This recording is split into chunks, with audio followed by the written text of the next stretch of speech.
Welcome back to Fan Nation. Now, the Pittsburgh Vintage Grand Prix is a Pittsburgh tradition. A 40-year tradition. And this year's event will be their best one yet.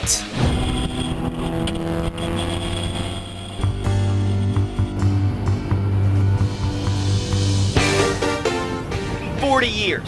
Now that's a long time, so let me bring you up to speed.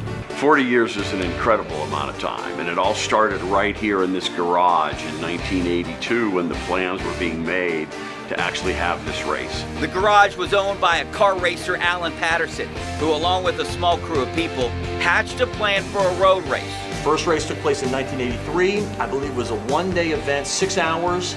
I don't know how many entrants there were, but that was the beginning of it. Picture it, vintage cars, meaning those manufactured before 1959, ripping through the streets of Pittsburgh. It was a sight to behold. MGs, Triumphs, Porsches, Minis, and more, hitting the straights at speeds north of 100 miles per hour. It was a spectacle and caught fire with the people of Pittsburgh instantly. Today, So you've got 3,000 show cars parked on the golf course, and then you're able to watch the vintage cars race through the streets around you. There's a speed limit sign that says 35. We're all probably doing like 90 to 100 miles an hour. it's a car nut's dream. 10 days of racing, events, and the most stunning artwork on wheels you will ever see. While there are hundreds of vintage races throughout the country, this is the only one that takes place on city streets right in the city of Pittsburgh in Shenley Park. How awesome is that?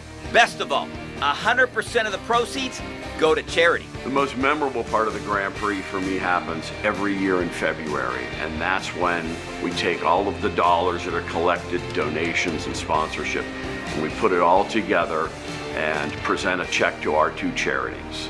To me, that's what it's all about. It is such a great event with something for everyone. We go every year. Me too. It is spectacular. So for tickets and information, go to pvgp.com. The Grand Prix is an event unique to Pittsburgh. One more differentiator that makes our city so great.